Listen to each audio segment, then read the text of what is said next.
Morning everyone. আজকে মানে খুব শর্ট নোটিসে আমি বাড়ি যাচ্ছি। বাড়ি বলতে ওয়েস্ট বেঙ্গল যাচ্ছি। কিন্তু সমস্যাটা হচ্ছে যে আমার আজকে যাওয়ার কোনো প্ল্যান ছিল না। আমার ছিল যে 23 কেন কি 22 ছিল আমাদের স্কুলের প্রোগ্রাম। বাট প্রবলেমটা হচ্ছে যে যাই হোক সেখানে একটু ইস্যু হয়েছে। তো এখন আমি হঠাৎ করে আজকে যাচ্ছি, আমার কোনো প্ল্যান নেই। পুরো ঘর অগোছালো, মানে কীভাবে কি গুছিয়েছি, কালকে এসে কোনো রকম জামা কাপড় গুছিয়েছি, কিন্তু আমার ফ্রিজ ভর্তি খাবার সবজি। মানে আমার না এত খারাপ লাগে যখন সবজিগুলো যাই হোক নিয়ে তো ক্যারি করতে পারবো না। যদি পসিবল হতো নিয়ে যেতাম, কারণ ট্রলিতে জামা কাপড় নিতে হবে। আমি মঞ্জু থেকে দিয়ে যাবো, যে আমার মেড হয়। বাট আমার খুব কষ্ট লাগে, কারণ আমি নিজে হাতে বাজার করি, বাজারগুলো এইভাবে মানে খুব খারাপ লাগছে, কিছু করার নেই। বাট চলো তোমাদেরকে দেখাই। দেখো এখানে পুরো এখন ভর্তি সবজি আছে, বিনস, ফুলকপি, বাঁধাকপি সব আছে। এখানে কেক আছে, বনের বার্থডে কেক এখনও ভর্তি। তারপরে এখানে পায়েস রয়েছে, এগুলো সব এখন দিতে হবে। এইদিকে তো সেরকম কিছু নেই, বাট এইদিকে প্রচুর খাবার দাবার ছিল, মাছ মাংসও ছিল, ডিম সব এখন হ্যান্ড ওভার করে দিয়ে যেতে হবে। কি কষ্ট হচ্ছে আমার এই রোজেসগুলোকে নিয়ে। এগুলোকে আমি ফেলে দিয়ে যাবো ইন দ্য সেন্স আমি ঘরে রাখতে পারবো না। ঘরে রাখলে কি হয়ে যায়, পোকামাকড়, তো এগুলোকে আমাকে বাইরেই ফেলতে হবে। ইস, এত সুন্দর ফুলগুলো আমি জাস্ট মানে পাচ্ছি না কি করব। তো আমি রেডি হয়ে গেলাম যাওয়ার জন্য। আর যে অনেক কাজ একা একা বেরোলে অনেক রকম মনে হয়, এটা করলাম কিনা ওটা করলাম কিনা, মোটামুটি সব কিছু ডান হয়ে গেছে, লাইট, সুইচ, গ্যাস। তো চলো যাওয়া যাক। ঠান্ডা প্রচণ্ড, শরীরটাও ঠিকঠাক নয়, বাট যেতে হবে, চলো।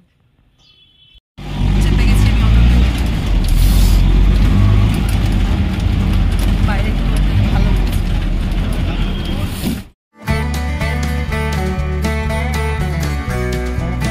তো এইবারের ভিডিওটা আমি একটু অন্যরকম করার চেষ্টা করব। আসলে আমি সারা ইউটিউব ঘেটে দেখেছি যে কোনোভাবেই কেউ এয়ারপোর্টে সেইভাবে ডিটেলে ভিডিও করেনি যাতে কিনা একজন সোলো ট্রাভেলার পক্ষে খুব হেল্পফুল হয়। তো আজকে আমি সেই জন্য পুরোটা ডিটেলে তোমাদের সঙ্গে শেয়ার করার চেষ্টা করব। সবাই একটু শেষ পর্যন্ত দেখো, আশা করছি সবাই অনেক কাজে লাগবে। তো এখন এখানে যাব টিকিট দেখিয়ে, মানে এন্ট্রি যেটা হয় আর কি, মেন এন্ট্রিটা। চলো স্ক্রিনটা না, চলো এখন ভেতরে যাওয়া যাক। লাগেজটা স্ক্যানিং হবে মেবি, জানি না।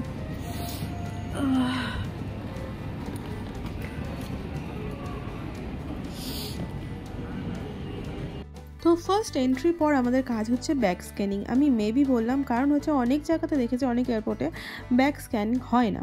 কখনো কখনো আমরা যখন একদম টিকিট কাউন্টারে চলে যাই, সেখানে গিয়ে ব্যাগটা দিয়ে দিলেই হয়, ওরাই পুরো ওই লেবেল বা সিল যেটাই বলো ওটা আটকে দেয়। বাট এখানে আজকে দেখেছি যে ব্যাগ স্ক্যান হচ্ছে। কখনো কখনো আগরতলা এয়ারপোর্টেও বন্ধ থাকে, আবার কখনো কখনো হয়। আর এটা দেখো ইন্ডিগোর ব্যাগ স্ক্যানার। এখানে যদি তোমার ব্যাগ অনেক হেভি হয়, তুমি মনে করো ওঠাতে পারছো না, তাহলে সবসময় জানবে যে কোনো এয়ারপোর্টে, মানে যে কোনো এই ফ্লাইট এজেন্সিগুলোর কাছে কোনো না কোনো একটা লোক থাকবে যে তোমাকে হেল্প করবে। যেমন এখানেও একজন ভদ্রলোক দাঁড়িয়েছিল, যারা পারছিল না তাদেরকে একটু হেল্প করছিল। তো এখানে এয়ারপোর্টে তোমার হেল্প চাইতে কোনো অসুবিধা নেই, তুমি নির্দ্বিধায় তাদের কাছ থেকে হেল্প চাইতে পারো। আমার ব্যাগটা হালকা ছিল, তো আমি নিজেই সেটাকে উঠিয়ে নিতে পেরেছি। কখনো কখনো প্রয়োজন হলে মেয়েদেরকেও হেল্প চাইতে, মানে এদের কাছ থেকেও হেল্প চাই।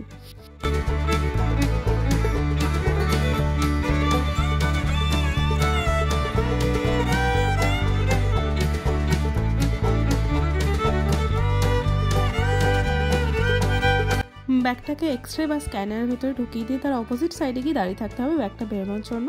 যদি তোমার ব্যাগে এমন কিছু জিনিস থাকে যেটা ওদের মনে হয় না এটা ঠিক নেওয়ার মতো নয়, তাহলে ওরা তোমাকে আবার ব্যাগটা খুলতে বলতে পারে। যদি আমি কোনো কিছু সেরকমভাবে ক্যারি করি না, অনেকবার এসেছি, এক্সপিরিয়েন্স হয়ে গেছে। তোমরা কোনো রকমের ধারালো জিনিস ব্যাগপত্রে ব্যাগে ক্যারি করবে না, আর কোনো ইলেকট্রিক জিনিসও লাগেজ ব্যাগে ক্যারি করবে না, হ্যান্ড ব্যাগে ক্যারি করতেই পারো। এরপর এখানে ওরা ব্যাগটাকে নিয়ে তোমার এই দেখো ওরা যে লাগিয়ে দিচ্ছে স্টিকারগুলো, ব্যাগটাকে পুরো লক করে দেবে আর এই স্টিকারটাকেও লাগিয়ে দেবে। আদারওয়াইজ তুমি যদি চলে যাও তখন টিকিট কাউন্টার আবার জিজ্ঞেস করবে যে আপনি ব্যাগ স্ক্যান করেননি। তো ভালো আগে থেকে এটা করে নিও। আর একটা কথা যেটা বললাম, ব্যাগের মধ্যে কোনো রকমের ধারালো জিনিস লাইক নেল কাটার, শার্পার, এগুলো জানবে সবসময় তোমাদের যে ম্যানুয়ালটা দেয় টিকিট কাটার পর, সেখানেও লেখা থাকে। বাট যাই হোক, আমি আমার হেল্পের জন্য, মানে তোমাদের হেল্পের জন্য একবার বলে দিলাম। আর এরপর এই যে আমাকে যেতে হবে ব্যাগটা ড্রপ করতে। আসলে দেখো, আমার যদি লাগেজ না থাকতো আমি কিন্তু অনলি বোর্ডিং পাসটাকে নিয়ে চলে যেতে পারতাম। কেন কি বোর্ডিং পাসটা আগের দিন মানে 24 আওয়ার্স আওয়ার্স আগেই করতে হয়, তো সেটা বাড়ি থেকেই করে এসেছি, সেজন্য আমার এখানে না দাঁড়ালেও হতো। বাট যেহেতু আমার লাগেজটা আছে তো আমাকে এখানে ব্যাগটা দিতেই হবে। দেন আমাকে এখান থেকে আবারও বোর্ডিং পাসে মানে হার্ড কপিটা নিয়ে আমাকে যেতে হবে। তো চলো, এখানে প্রচণ্ড লাইন ছিল এই দিনকে ইন্ডিগো, মানে আমি তো ভাবছিলাম কী জানি বাবা এবার কি আমি মিস করে যাবো নাকি, কেন কি জানি না এত কিসের প্রবলেম হচ্ছিলো, এত লেট হচ্ছিলো।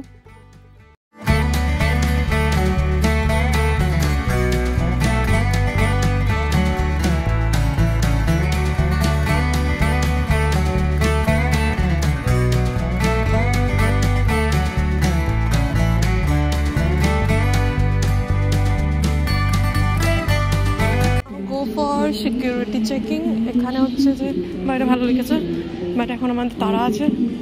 এখানে হচ্ছে সব হ্যান্ডব্যাগটা চেক হবে আর কি।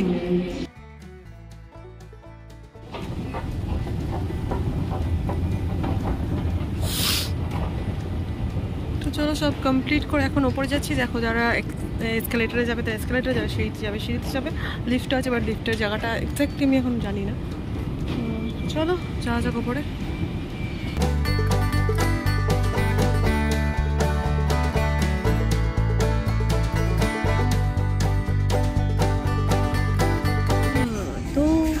আমার সব কাজ হয়ে গেছে, এখন বসে থাকা। গেট নাম্বার চেঞ্জ হয়ে গেছে, আগে 4 নম্বর গেটে ছিল, এখন 5 নম্বর গেটে করেছে। তো আমি বসে থাকি, তারপর হচ্ছে যে চলে যাবো। বাট আমার পিছিয়ে ঠান্ডা লাগছে, জানি না আমারই এত ঠান্ডা লাগছে না সবার লাগছে, শরীরটা খারাপ হয়ে যাচ্ছে। সিকিউরিটি চেকিংয়ের জায়গাটা আমি বেশি ডিটেলে দেখাতে পারলাম না, কারণ কি ওখানে ফোনটাকেও দিয়ে দিতে হয়, মানে সমস্ত রকমের ইলেকট্রনিক্স জিনিস তোমাদেরকে ট্রেতে দিয়ে দিতে হবে, ব্যাগটাকে আলাদা করে দিয়ে দিতে হবে। আর সবসময় দেখবে মেয়েদের জন্য আলাদা লাইন থাকে, তো আলাদা লাইনে দাঁড়াবে, তোমাকে একটু চেক করবে, তুমি অপোজিট সাইডে গিয়ে ব্যাগটাকে নিয়ে নেবে জাস্ট। আর এই দেখো আমাদের বোর্ডিং শুরু হয়ে গেছে। এখানে দেখো আমাদের ফ্লাইট নাম্বারটা ওপরে জল করছে, সবসময় ফ্লাইট নাম্বারটা চেক করে নেবে। তো এই হচ্ছে লাস্ট অ্যান্ড আলটিমেট স্টেপ। এখানে তোমাদেরকে জাস্ট ফ্লাইটে উঠতে হবে সোজা গিয়ে। শুধু তুমি লোকজনকে ফলো করবে, যদি মনে হয় তুমি পারছো না, এত কনফিউজ রয়েছে, তো সবাইকে ফলো করবে, তোমার ফ্লাইটের মেম্বারদেরকে সোজা চলে যাবে। আর এখানে তার আগে ফ্লাইটে ঢোকার আগে আরেকবার রিচেক হয় ব্যাগটাকে, সবসময় হয় না, সব জায়গায় হয় না। এখানে যেমন হচ্ছে লেডিসদের জন্য সবসময় জানবে লেডিস আর জেন্টসকে ডিভাইড করাই থাকে, লেডিসদের জন্য আলাদা আর জেন্টসের জন্য আলাদা। চলো এবার ফ্লাইটে ওঠা যাক। আর যারা হুইল চেয়ারে থাকে তাদের তো আলাদা অ্যাডভান্টেজ, তাদেরকে সব নিয়ে কোনো ভাবতেই হবে না, সবটাই এরাই করে দেবে, এরাই হেল্পিং হ্যান্ড হিসেবে কাজ করে দেবে তোমার পুরোটা। তো চলো এখন ফ্লাইটে ওঠা যাক।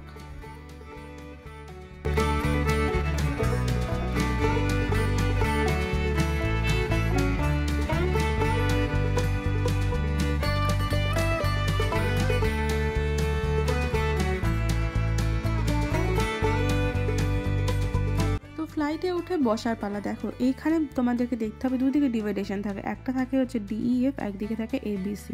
তো আমার ছিল হচ্ছে 4A। তো লাকিলি আমার সিটটা উইন্ডো সিট ছিল। এটাও যদি তোমাদের বুঝতে অসুবিধা হয় ওখানে ক্যাবিন ক্রুদের জিজ্ঞাসা করবে যে আমার সিট নাম্বারটা কোথায়, ওরা সবাই হেল্প করে। এখানে কোনো দুশ্চিন্তার বিষয় নেই যে তুমি কী করে সিট নাম্বার খুঁজে পাবে, ওরা সবসময় হেল্প করার জন্য বসে থাকে। তো চলো এখন আমরা রেডি টু ফ্লাই, এখন কলকাতার উদ্দেশ্যে রওনা দিয়ে দিয়েছি আমাদের ফ্লাইটে বসে ভীষণ টায়ার্ড লাগছিলো, জ্বর ফিলিংস হচ্ছিলো, ঘুম পাচ্ছিলো, খুব খারাপ লাগছিলো, বাট তবু আমি তোমাদের জন্য ভিডিও করতে চাইনি, এটা আমার একটা পার্ট অফ লাইফ।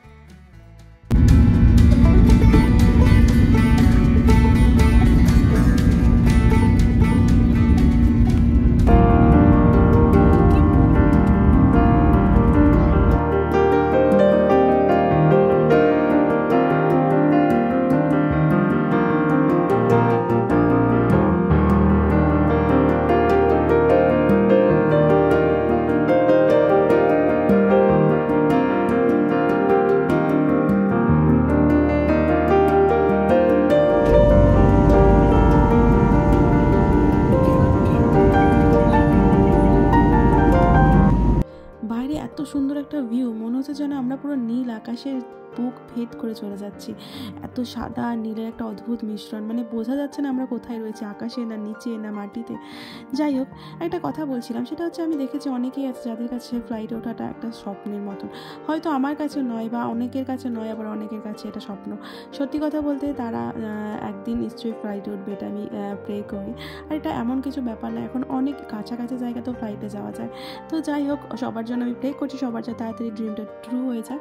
আর আমি এখন দেখো দেখো ফ্লাইটে এত টার্বুলেন্স হচ্ছিলো, সেটা তোমাদেরকে দেখানোর জন্য একটুখানি ভিডিও করছিলাম। জানি না তোমরা বুঝতে পারছো কিনা, ফোনটা যতটা কাঁপছে সেটা পুরোটাই কিন্তু এই ফ্লাইটটা টার্বুলেন্স হচ্ছিলো, কেন কি প্রচণ্ড কুয়াশা ছিল। আর এই আমাকে একটা ব্যাগও দিয়েছিলো, মানে খাবার কমপ্লিমেন্টারি, বাট সেটাও আমি তখন দেখাইনি, কেন কি ফ্লাইটটা এতটাই টার্বুলেন্স হচ্ছে, আমি সেটার দিকে বেশি কনসেন্ট্রেট করেছি। এই যে দেখো পুরোটাই যে দুলছে, এটা কিন্তু পুরোটাই ফ্লাইটই দুলছে, এখানে কিন্তু আমার হাত কিছু মানে হাতটা যেটা শেক হচ্ছে সেটা ফ্লাইটটার জন্যই আর কি, আদারওয়াইজ কিছু নেই। মানে ফ্লাইট যখন এমনিতে যায়, যখন উঁচু দিয়ে যায়, তখন কিন্তু ফ্লাইটের কোনো এরকম কাঁপুনি থাকে না, বাট যখন ফ্লাইটটা ধীরে ধীরে নামতে থাকে বা মেঘের মধ্যে দিয়ে যেতে থাকে, তখনই কিন্তু এরকম টার্বুলেন্সটা হয়। আর তার কিছুক্ষণ পরে আমি রোদের দেখা পেয়েছি, অসাধারণ রোদ আমার পুরো গালে এসে মধ্যে সানকিস্ট করছে, এত ভালো লাগছে। তারপর যখন কলকাতায় ঢুকছি, অনেকক্ষণ ধরে মনে হচ্ছে কলকাতা যেন আমি দেখতেই পাচ্ছি না, পুরো কুয়াশায় ঢাকা, এত সুন্দর কলকাতা আমি কখনো দেখিনি। একটা ভালো লাগে হচ্ছে যখন দুর্গাপুজোর সময় কলকাতায় আসি, আর এইবার আমি মেঘলা এই কুয়াশা ঢাকা কলকাতাকে দেখতে যেন আরও বেশি ভালো লাগলো।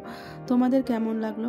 আর এই সারা ভিডিওটা আশা করছি তোমাদের একটু হলেও হেল্প করেছে। তো চলো আপাতত ল্যান্ড করার পর আবার বাকি কথা হচ্ছে।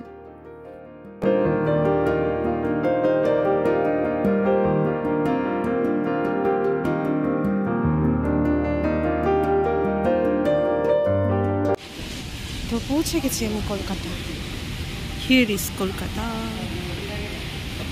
মা আমার যা জ্বর ফিল হচ্ছিল সারা ফ্লাইটে, এখনো হচ্ছে। হচ্ছে লাগেজ নেওয়ার পালা। লাগেজ নেওয়ার জন্য তোমরা দেখবে ফ্লাইটেই সবসময় ক্যাবিন ক্রুগুলো অ্যানাউন্স করে দেয় যে তোমরা কোথায় তোমাদের লাগেজটা পাবে, আর যদি কখনো অ্যানাউন্স না করে তোমরা তোমাদের ফ্লাইটের কোনো পার্সনকে জিজ্ঞাসা করে নিলেও সেটা পেয়ে যাবে, মানে কত নম্বর বেল্টে তোমার লাগেজটা এখন অ্যাভেলেবেল আছে। যদি বেল্ট নাম্বার খুঁজতে অসুবিধা হয়, নিচে নেমে সবাইকে ফলো করো বা সবাইকে একটু জিজ্ঞাসা করো। জাস্ট যারা একদমই পারো না তাদেরকে তোমাদের একটুখানি মুখ খরচ করতে হবে, এটুকুই আর কি, আদারওয়াইজ এতটাও কঠিন কিছু নয়। আমি হচ্ছে এয়ারপোর্টে পৌঁছে গিয়ে এখন হচ্ছে কি করছি, একটু মোমো কিনছি, মোমো, মানে প্রচণ্ড খিদে পেয়েছে।